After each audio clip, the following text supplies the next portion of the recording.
Nós vamos começar no nosso capítulo 13, Diáspora, Africanas e Resistências.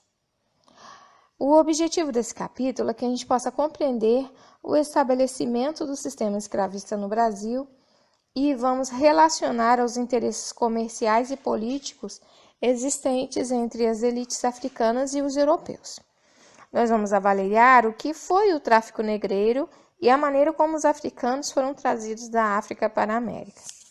Nós vamos analisar as práticas de resistência à escravidão dos africanos escravizados, como destacar a criação dos quilombos. O assunto do capítulo é o estabelecimento de relações coloniais e comerciais entre os continentes europeu, africano e americano a partir das grandes navegações. Nós temos então uma visão de compreender como foi complexo as interações oriundas das dinâmicas de exploração colonial, exploração comercial e escravismo. Nós vamos correlacionar essas atitudes, essas atividades comerciais, escravista, exploração, tanto a colonial como a comercial. Esse é o objetivo desse capítulo, capítulo 13, Diásporas, Africanas e Resistências. Entre os séculos XVI e XIX, as operações de compra e venda de escravos de origem africana foram feitas em escala global. Conhecido como escravismo moderno, o sistema promoveu o aprisionamento e a perda da liberdade de milhões de homens e mulheres, pessoas que foram deslocadas dos lugares onde viviam para trabalhar em terras distantes. Esse processo de imigração forçada das populações africanas é chamado de diáspora africana ou negra. A escravidão era a prática social antiga. Diferentes sociedades utilizavam o cativeiro como forma de punição às derrotas em guerras e ao não pagamento de dívidas. Contudo, o escravismo moderno, a condição de cativo, transformava o escravo em uma mercadoria. O escravo era uma peça dentro da lógica comercial, cujo objetivo era o lucro. Depois do século XVI, a escravidão ganha a conotação de um sistema econômico altamente lucrativo, no qual a perda da liberdade está relacionada à exploração do trabalho. O tráfico de escravizados na África funcionava, portanto, atendendo aos interesses comerciais de mercadores estrangeiros e autoridades locais. A partir do século XVI, as principais rotas do tráfico aconteciam no Oceano Atlântico, ligação entre a África e a América. As viagens eram feitas em larga escala. Estima-se que cerca de 10 milhões de africanos tenham desembarcado no continente americano na condição de escravizados. O principal destino foi o litoral do Brasil. Nesse mapa nós podemos ver como foi uma estimativa do tráfico negreiro dos negros desembarcados em cada região. Ele está, então, escalonado em milhares de indivíduos. Então, nós vamos ver como foi esse tráfico de 1501 até 1870. E nós vamos ter um total geral dos escravizados africanos que desembarcaram na América Espanhola, no Brasil, nas Antilhas Britânicas, nas Antilhas Francesas, nas Antilhas Holandesas e na América Britânica e nos Estados Unidos. Escravidão no Brasil.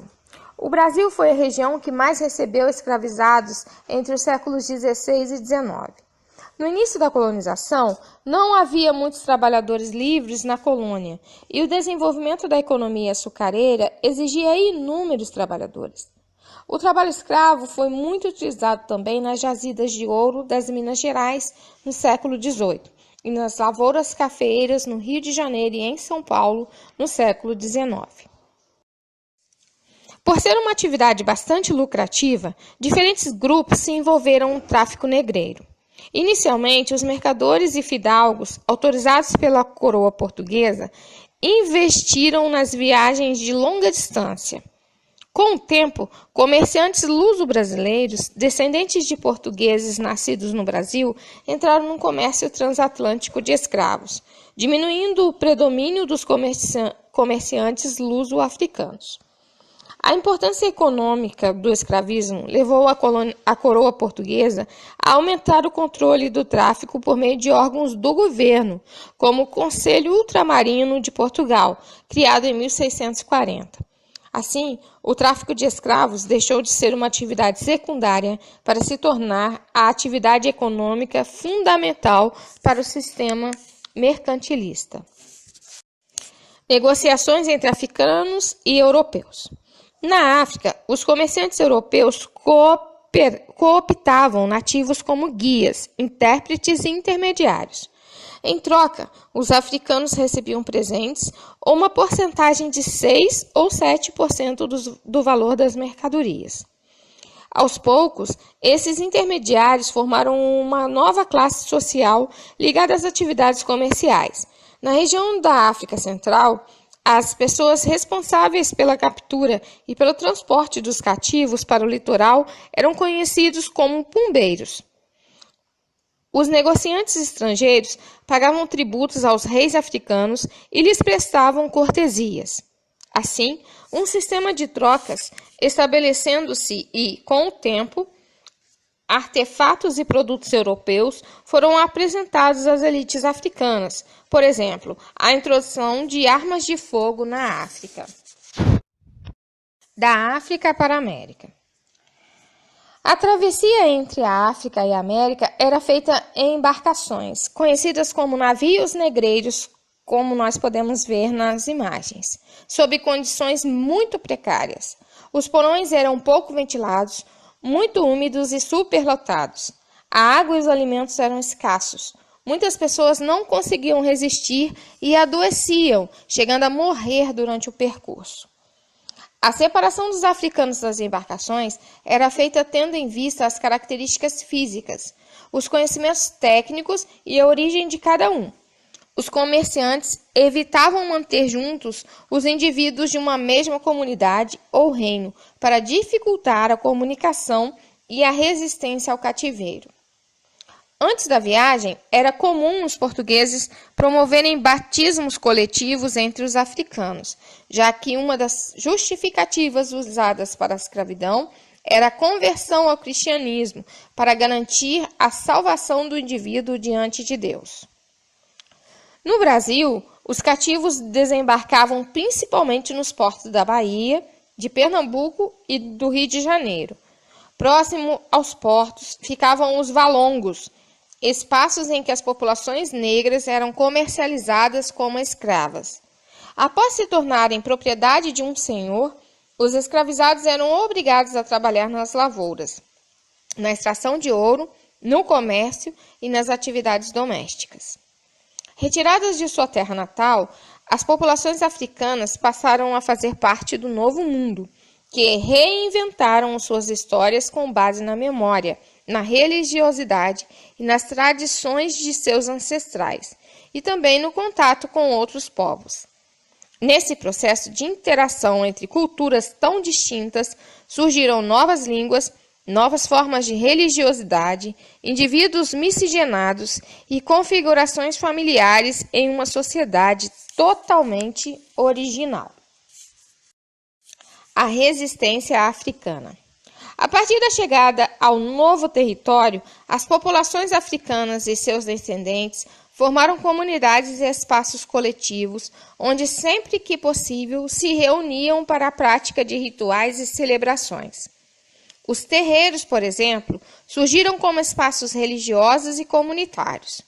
Como forma de resistir à imposição do cristianismo, o culto às divindades africanas se misturou ao culto dos santos católicos. Assim, os africanos mantinham suas crenças tradicionais, adaptando-as às condições sociais e culturais locais. Essa mistura entre as religiosidades africanas e os valores cristãos deu origem às chamadas religiões afro-brasileiras. A mais conhecida religião brasileira de matriz africana é o candomblé, que se baseia em mitos de religiosidade iorubá, sobre como os orixás transformam-se em divindades. No Brasil, os orixás mais cultuados são Iemanjá, Xangô, Iansã, Oxum, Ogum e Exum. Essas divindades se assemelham a pessoas comuns, pois têm sentimentos diversos como o amor, a caridade, a tristeza e a raiva. Outra forma de expressão cultural e religiosa dos africanos eram as Irmandades Negras, que se multiplicaram principalmente no século XVIII na região das Minas.